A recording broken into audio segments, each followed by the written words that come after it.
तो हि आचार्यस्य मधुसूदन ओझा महोदयस्य यः ग्रन्थः इन्द्रविजयः, एषः ग्रन्थः विलक्षणः। अत्र पूर्वमपि मया यत् किञ्चित् व्याख्यानम् ऑनलाइन कार्यक्रमे सुप्रदत्तमस्ति, तत्र तत्र तु अहमनुभवामि यत् श्रीशङ्कर शिक्षानिकेतनं तु अस्मान् सर्वान् किञ्चित् पाठयति एतद् व्याजेन, न तु वक्तुम् आमन्त्रयति। यतोहि आचार्यस्य मधुसूदन ओझा महोदयस्य याः कृतयः सन्ति ताः सर्वाः अपि विलक्षणाः एव सन्ति। मन्ये अस्माकं स्वतन्त्रभारते यादृशं यशः तैः प्राप्तव्यमासीत् तादृशम् अस्माकं संस्कृतज्ञानामेव कारणात् तदानीं न प्राप्तम्, इदानीं शङ्करशिक्षायतनमार्गेण सर्वमद्वितीयमानम् तदस्ति मम विषयः वर्तते आर्याणाम् अनुसारम भारतवर्षस्य इतिहास निर्धारणम, आर्यों के आधार पर भारतवर्ष का निर्धारण। अस्माकं पूर्ववक्तारः शिमलातः ये आगताः सन्ति, अत्यन्तमेव मनोरमं व्याख्यानं प्रदत्तवन्तः। तेन विशेषरूपेण अहम् अनुगृहीतोऽस्मि। किं वदेयं किं न वदेयं ममापि भवति विचिकित्सा, तथापि हिन्द्यामेव लिखितः अस्माकं शोधसारः इदानीं प्रस्तूयते। हमारे सभी शास्त्रों में भारतवर्ष की जो सीमा का निर्धारण किया गया है, विशेष करके आपने जो आचार्य जी ने बताया कि विदेशी जो विद्वान है वे भारतवर्ष के साहित्य को नहीं मानते, तो हम कब कहते हैं कि आप मानिए तभी हम मानेंगे। आपके न मानने से हमारे शास्त्रों का कोई अपाकरण तो हो नहीं जाता। आपने बड़े ही सुंदर ढंग से बताया कि हमारा जो साहित्य वो घटना प्रधान है, तिथि प्रधान नहीं है। वस्तुतः हमारे ग्रंथों में आप देखें, कहीं भी पुराणों में भी वही उत्तरम यत् समुद्रस्य हिमाद्रिश्चैव दक्षिणम वर्षम तद भारतम नाम भारती तत् यत्र संतति, यह भी स्पष्ट है। महाकवि कालिदास के ग्रंथों में भी स्पष्ट है, जिनकी समय सीमा इतिहास के अनुसार ईसा पूर्व दूसरी शताब्दी की ओर ले जाते हैं। वे भी वही कहते हैं रघुवंशम में, निवर्त्य राजा दयिताम दयालुस्ताम सौरभेयीम सुरभि यशोभि पयोधरी भूत चतुस्समुद्राम। ये जो चतुस्समुद्राम वाली बात आती है, समुद्र पर्यंत भारतवर्ष की सीमा इस काव्य में इतिहास के रूप में छिपी हुई है। वस्तुतः आज भी भौगोलिक दशा पर हम विचार करते हैं तो भारत एक प्रायद्वीप के रूप में है, प्रायद्वीप। एक भाग इसका खुला हुआ है जिसका विस्तार बहुत देशों तक है। आचार्य मधुसूदन ओझा जी की दृष्टि में संपूर्ण पृथ्वी ही भारतवर्ष है। कहीं कहीं तो ऐसा भी वाक्य प्रयुक्त हुआ है, मैं स्वयं ही आश्चर्यचकित होता हूं पढ़कर कि एक एक चीज नई मुझे मिलती जाती है। ये लिखते हैं, भारतवर्षम पृथ्वी हैमवतम वर्षमंतरिक्षम स्यात् उत्तरम अब्धिम यावत पूर्ववर्षांतम त्रिविष्टपम तुद्यौ। द्विशताधिक ग्रंथों के लेखक ओझा जी वस्तुतः भारतवर्ष के महामनीषी हैं। उनकी विचारधारा सर्वथा स्तुत्य है। आचार्य ओझा जी ने वर्गीकरण करते हुए लिखा कि देवता अत्यंत 3 वर्गों में इन्होंने बांटा, देवता, मनुष्य और असुर का जो वर्गीकरण किया है। अभी आचार्य जी ने बहुत सुंदर पीपीटी के माध्यम से जो ईश मनु के द्वारा एशिया की स्थापना का विस्तार आपने जो दिखाया, वह वास्तव में स्तुत्य है और इसकी पूरी चर्चा आचार्य जी ने अपने इंद्र विजय नामक ग्रंथ में की है। और उसी वर्गीकरण के संदर्भ में कहते हैं कि देवता अत्यंत उन्नत विज्ञान से संपन्न और प्रभावशाली थे, जबकि असुर बुद्धिमान महाबलशाली थे। असुरों के विषय में आज भी हम पुराणों में और जहां कहीं भी कुछ पढ़ते हैं तो उनसे देवताओं को कई जगह भागते हुए भी पाते हैं। यह भी इंद्र विजय महाकाव्य में आएगा कि 12 जो महायुद्ध हुए उनमें कई युद्ध देवता हार भी गए, क्योंकि देवता शांति प्रिय थे। उनके पास विज्ञान तो था, लेकिन महाबलशाली दैत्यों के समान वे नहीं थे। तो वर्गीकरण में स्पष्ट है, जबकि असुर बुद्धिमान महाबलशाली थे, परंतु विज्ञान के संबंध में अत्यंत दुर्बल थे। साधारण जनता मनुष्य के नाम से पहचानी जाती है। अदेवों में 4 जातियां थी, स्पष्ट है। और एक प्रसंग और भी आता है, कादंबरी जब हम पढ़ते हैं और चंद्रापीड़ किन्नर युगल का पीछा करता हुआ बहुत दूर निकल जाता है, वहां एक दूसरा देश शुरू होता है, गंधर्वों का देश। महाश्वेता से जब उसका मिलन होता है और महाश्वेता ले जाती है सीधे कादंबरी के भवन में, वहां जो परिचय कराती है, कितना सुंदर प्रदेश। मतलब जैसे आज अपनी सभा में कोई अमेरिका का व्यक्ति आया हुआ हो तो हम ही कहते हैं ये अमेरिका से आया है, ऐसा वहां वो संबंध स्थापित कराती है। कादंबरी के शब्दों में मैंने उसको उदाहरण के रूप में लिया है। सखी कादंबरी भारते वर्षे स्पष्ट कर देती है कि भारते वर्षे राजा नेक वर तुरग खुर मुखुल लेख दंत चतुस समुद्र मुद्रो। ये बहुत ही सुंदर पंक्ति है। चारों समुद्रों में जिसने अपनी मुद्रा टंकित कर दी है, यानी समुद्र पर्यंत यहां भी भारतवर्ष की सीमा दिखाई जा रही है। चतुः समुद्र मुद्रो रक्षित प्रजापीडस तारापीडो, रक्षित प्रजापीड तारापीडो, ये महाकवि बाण भट्ट का वैदुष्य है। तस्यायम निज भुज शिलास्तंभ विश्रांत विश्व विश्वम विश्वंभारः विश्व विश्वंभरा पीडस चंद्रापीडः नाम सूनुर दिग्विजय प्रसंगे नानुगतो भूमि इमाम। इमाम भूमि कौन सी भूमि को आ गया है? तो गंधर्वों के देश को आ गया है। तो स्पष्ट होता है कि भारतवर्ष की सीमा के बाहर भी गंधर्वों का देश रहा होगा। आचार्य महाकवि बाण भट्ट के द्वारा इसका उल्लेख किया गया है। हम अपने मुख्य बिंदु पर आते हैं। अदेवों में 4 जातियां थीं, दानव, दैत्य, दस्यु और पणि। इनमें अफ्रीकादी देश दैत्य दानवों का आज भी स्पष्ट है। आचार्य मधुसूदन ओझा जी ने, जैसा कि आचार्य जी ने बताया, 1876 में जन्म हुआ और गुरु के आदेश के अनुसार उन्होंने वेद विद्या के प्रसार में ही अपना संपूर्ण जीवन लगा दिया। हम देखें, स्पष्ट लिखते हैं कि अफ्रीकादी देश दैत्य और दानवों के हैं। आज वहां से जो कुछ भी प्रसार हो रहा है, कहने की कोई बात नहीं है। फिनिशिया पणियों का तथा हेमकुट इत्यादि देश दस्युओं का निवास स्थान था। देवताओं का जितना प्रदेश था वह द्यौ था, उसे स्वर्ग कहते हैं। जो मनुष्यों का देश है वही पृथ्वी लोक है और वही भारत वर्ष है। कई तरह की बातें आती है। एक तो हम सीमा देखते हैं, एशिया से कितना विशाल अपना भारतवर्ष का एक प्रदेश है, लेकिन यह वाक्य कि मनुष्यों का जो देश है, अब यही आश्चर्य वाली बात है। दस्यु दैत्य दानव उनका जो देश है वो मनुष्य से पृथक है, क्योंकि इन्होंने वर्गीकरण में कह दिया कि अदेवों में 4 जातियां।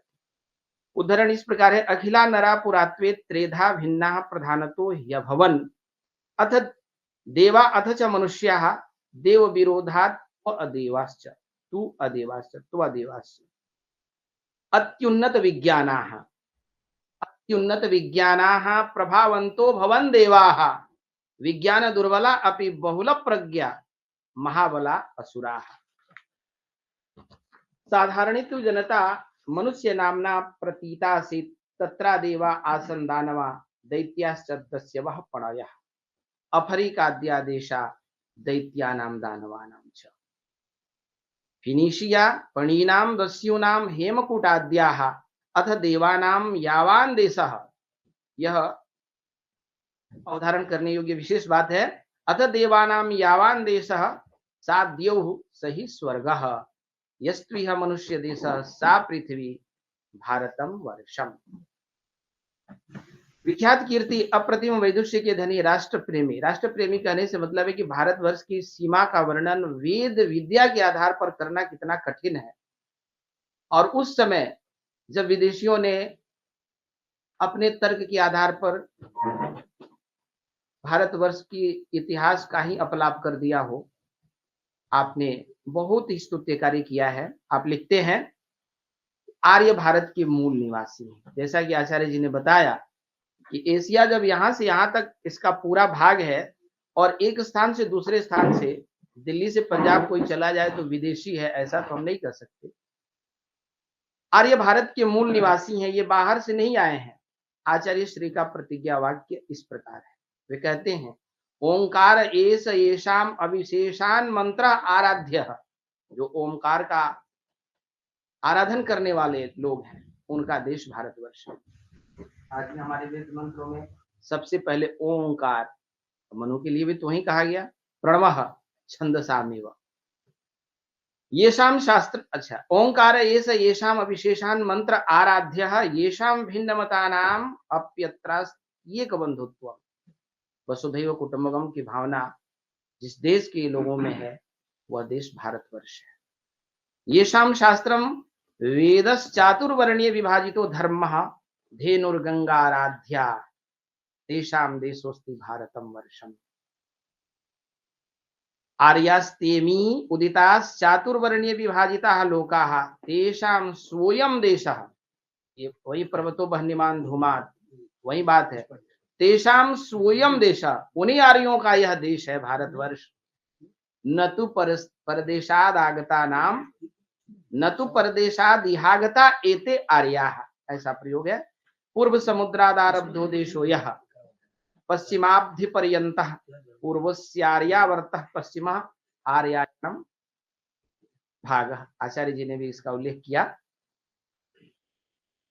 यह प्रक्रम से लिया हुआ है। इस पद्य चतुष्टय में महनीय कीर्ति ओझा जी ने स्पष्ट किया है कि जिन भारतीय आर्यों का विशेष रूप में ओंकार है, जो भाव हमने स्पष्ट किया था, मैं उसे छोड़कर आगे चलता हूं। ये स्पष्ट रूप से कहना चाहते हैं कि भारत किनका देश है, जहां वेदों का, चातुर्वर्ण्य का और ओंकार का आराधन होता है, वह भारत देश आर्यों का देश है। आर्य बाहर से आए हुए नहीं। आचार्य मधुसूदन ओझा जी पंचम हेतु लिखते हुए कहते हैं कि खेद की बात है कि कुछ लोग भारत में निवास कर रहे हैं, लेकिन इन आर्यों को भी विदेशी बता दिया करते हैं। कहते हैं कि पामीर देश से आए हुए ये भारत के मूल आर्य हैं। किंतु मैं मानता हूं कि इनकी यह मिथ्या कल्पना है, अप्रमाणिक भ्रांत धारणा है। आर्यों के विषय में शुनःसेप से संबद्ध निम्नलिखित मंत्र के द्वारा आचार्य ओझा जी कहते हैं, प्रत्नम त्वोकः स्वम शुनःसेप एतत् प्रीति प्राप्त्यै स्मारयत्यागताय इंद्रायेन्द्रः प्रागजिगर्त यज्ञे भूतः प्रीतो नेकथा वाप हव्यम। अजिगर्त के प्रसंग में कहते हैं कि अनेक बार इंद्र आते हैं और अपने हव्य को प्राप्त करते हैं।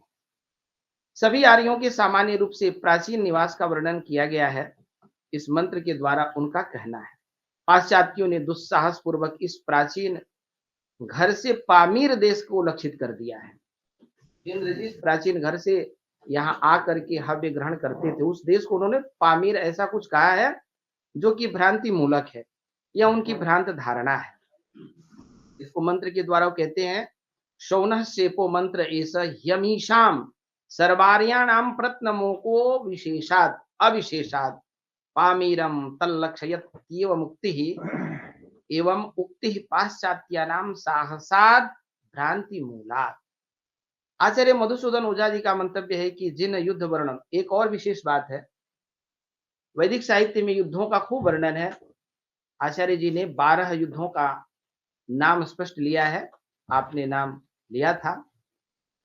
कहते हैं कि वैदेशिक जितने भी हमारे इतिहासकार हैं, इन युद्धों को आधार मानकर कह देते हैं कि नहीं, लड़ने वाले बाहर से आए और यहाँ के मूल निवासी जो जंगली थे और असभ्य थे, उनको उन्होंने परास्त किया और फिर यहाँ के निवासी बन गए, ऐसा तर्क देते हैं। कहते नहीं, भारत के आर्यों में भी कई ऐसे भयंकर हुए हैं और स्पष्ट करते हैं कि देवताओं में ही कई बार युद्ध हो गए हैं। कुछ ऐसे प्रसंग है जिनको मैं कहना नहीं चाहता।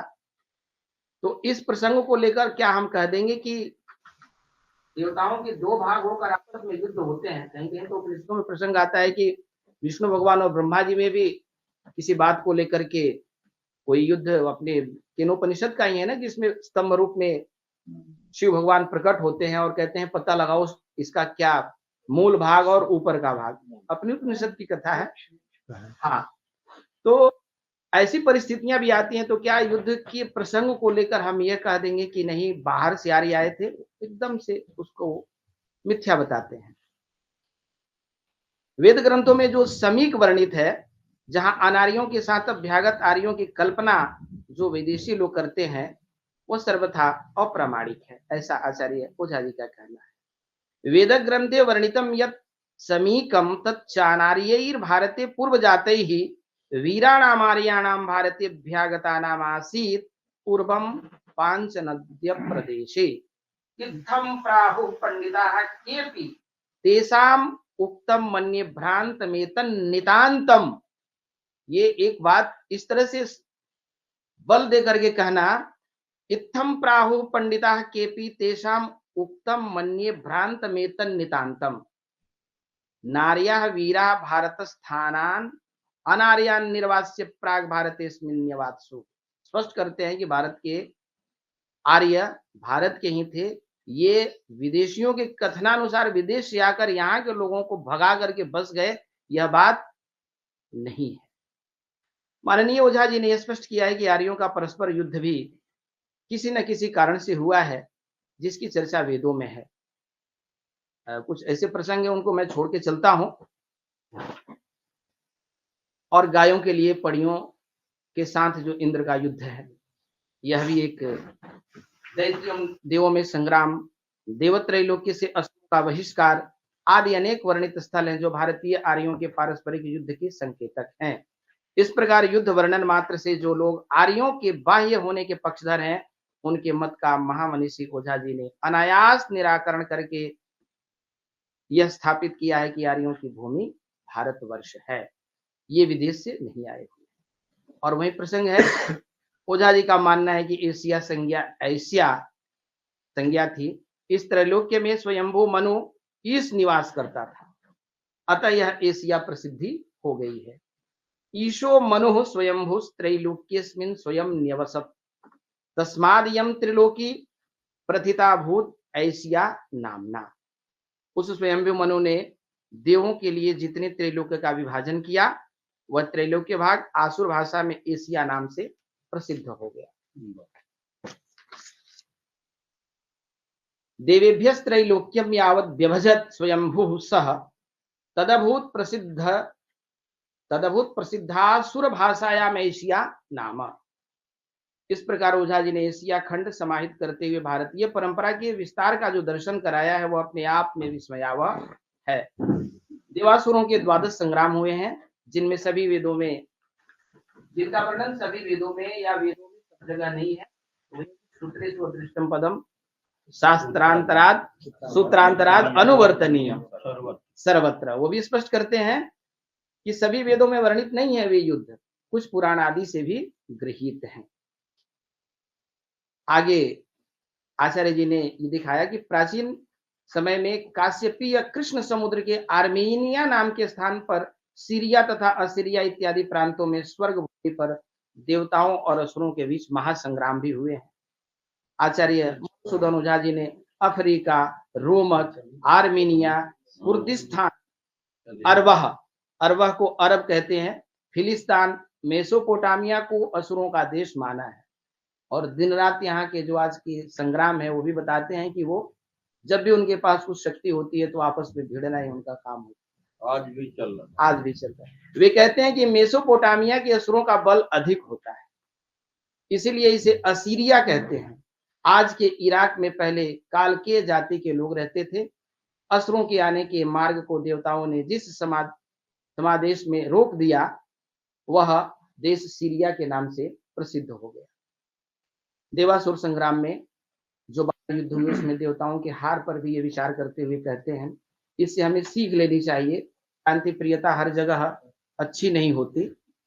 देवासुर संग्राम में ऐसा नहीं हुआ कि प्रत्येक युद्ध में देवता ही विजयी हुए, देवताओं को पराजय का दंश भी स्वीकार करना पड़ा, क्योंकि आर्य शांति प्रिय, धर्मानुरागी और अहिंसक थे। यथा शांति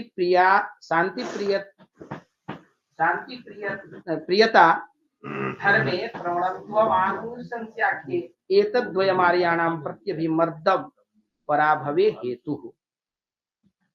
एक और विलक्षण बात भारतवर्ष की सीमा या आर्यों के आधार पर भारतवर्ष के इतिहास का निर्धारण करते समय इसमें प्राप्त हुई है। आचार्य जी लिखते हैं कि ब्रह्मा जी ने असुरों के लिए जिस त्रिलोक का विभाजन किया है वह वस्तुतः आश्चर्यकारी है। अमेरिका, अफ्रीका और यूरोप असुरों का देश है। कई बार ये प्रसंग में आता है। दाय विभागे ब्रह्मा देवेभ्य स्त्रीन ददौ यथा लोकान तद्वत् त्रीन असुरेभ्य, तीन देवताओं को और तीन असुरों को लोक ब्रह्मा जी ने प्रदान किया। देशान ददौ बृहतः, बड़े बड़े विशाल देशों को दिया। बृहतः का प्रयोग है विपुलास्त्रयः प्रदेशः असुरेभ्यो ये अर्पितास्ते तु अमरौको अपरौको यवरूपस्योदिताः असुरैः।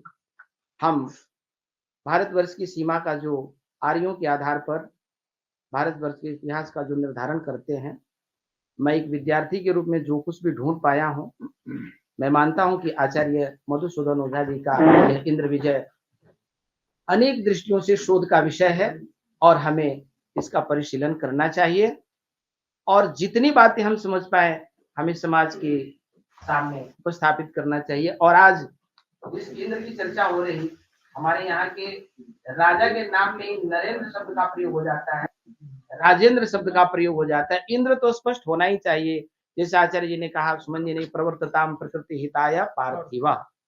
इन्हीं शब्दों के साथ आर्य भारत की मूल निवासी है और भारतवर्ष की सीमा बहुत दूर तक जाती है। इंद्र विजय महाकाव्य प्रातः स्मरणीय आचार्य मधुसूदन ओझा जी के द्वारा यही उपदिष्ट करता है।